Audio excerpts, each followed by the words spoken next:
Okay, so I'm curious, how did they explain this show to you? Because it's been like one of the things that's like, I love this show. I have no idea what's happening. Right. So how would you explain it, or how was it explained to you? Yes, exactly. Well, you nailed it. It's very difficult to explain.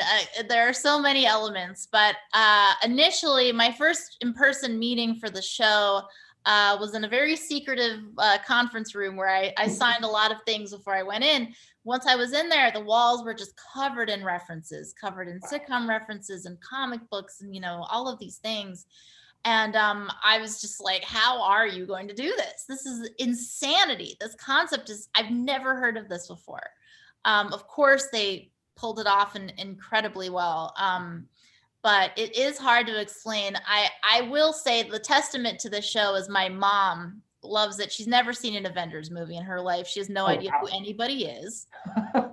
And she's loving the show. So they did it. If my mom loves it, they pulled it off. I have to say, after I watched the second episode, I had to go binge like a whole bunch of Bewitched episodes. Yeah. For you, like what kind of nostalgic elements is this speaking of for you?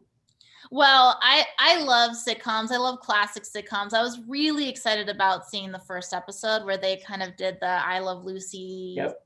type of thing.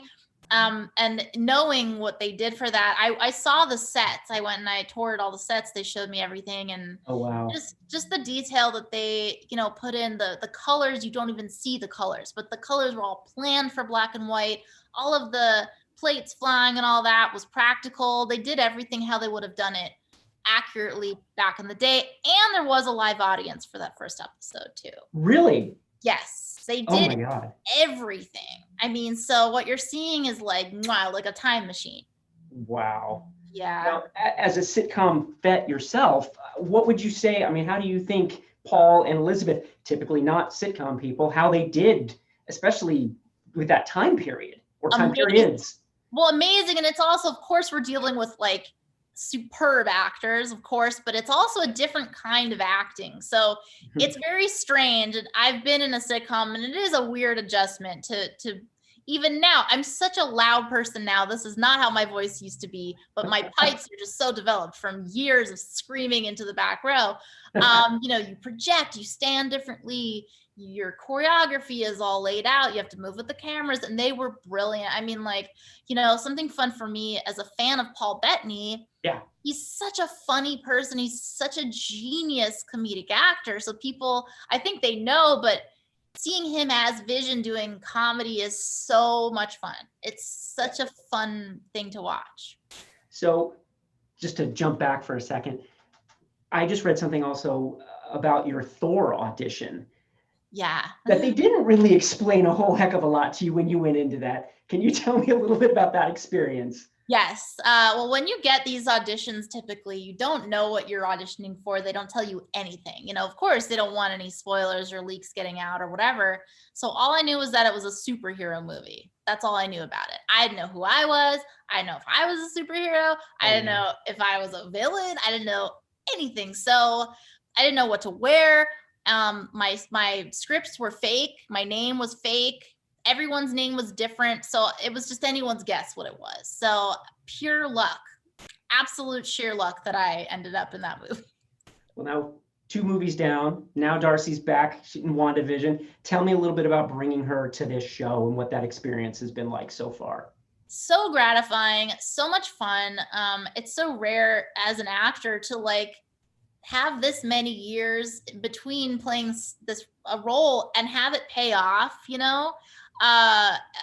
It's something I almost got a little emotional like when episode 4 came out, because people were like linking that. They were like, oh my gosh, she started out as political science major intern, and now she's a scientist, yay. And I was like, oh my god, that's true. Like it's fun because I really love Darcy, and she was kind of an invention. She's an original character. She's not in any comic books. So I feel proud of her, in a way. It's fun. It's a great experience. Well, you and Randall had such great chemistry in just the one episode. Tell me a little bit about, he, by the way, went on and on about what a huge fan he is of you.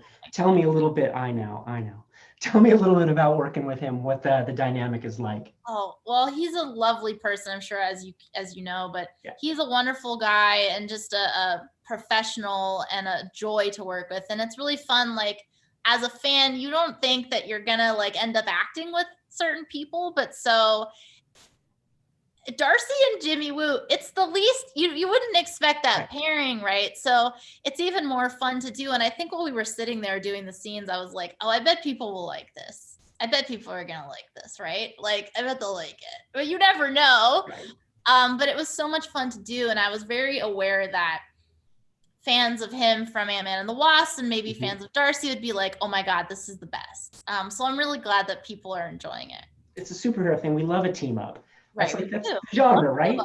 Yeah. So on that note, there's a great tweet. I don't know if you've already seen it. That's kind of everywhere today saying new Disney Plus series, Jimmy Woo and Darcy investigating weird MCU things like the X-Files.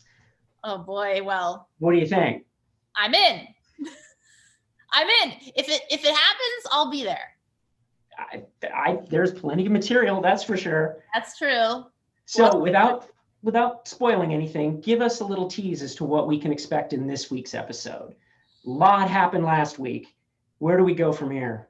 This is a big one. It's a big one. The show's appeal to me is the mystery of it, right? So every episode, you're kind of like, huh? And you have all these questions, and then you get a little bit, but not too much, and then it just keeps building and building. So episode 4 is when the world kind of opens up, right? We introduce the reality of the usual MCU world that we're used to, and see how these two bizarre worlds fit together. So everything in this show, no matter what it is, no matter how small, has a payoff. So I would say just enjoy the ride and enjoy your questions.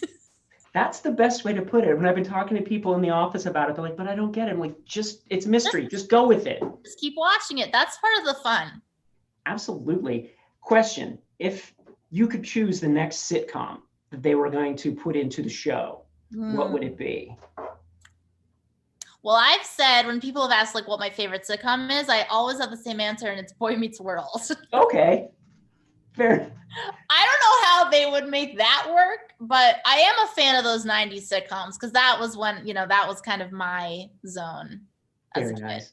Yeah. And there's something nostalgic about sitcoms. It just brings you back to that era when as soon as you start, the theme music comes in. I know. It's true. That's the fun thing about Disney Plus and how they're doing this, is that you have to wait. You have to wait every week like we used to, I love That's a really good point, actually, that it's not just a binge thing. We do have to wait, just like we did back in the day. You're being forced to relive something. I love that. Yeah. So, question. We know that there's another Thor movie happening. Any chance we will see Darcy pop up in that? I've been asked, and I still don't know, but I'm going to say no, only because they're shooting it. So I'm here with you, and they're in Australia. So I'm going to say probably not. Well, you never know. The Marvel overlords could change their minds and do that. So what else do you have? Kitty cat wandering behind you. So what's on deck for you? What else do you have coming up in the future? God, what do I have coming up? I feel like I have completely forgotten. There are some things I've done for Marvel that are coming out that are not this, but I probably can't say. That's a great tease, though. Yeah, we'll just leave it at I'm sure I have other things, but I truly don't remember what I did last week. So we're all in that pandemic time warp where every day I guess Groundhog Day actually is tomorrow. Is it? Oh, great. What if we wake up and Sonny and Cher is playing and we just read this over and over? God, I hope not. It's already been way too many Groundhog Days. I know.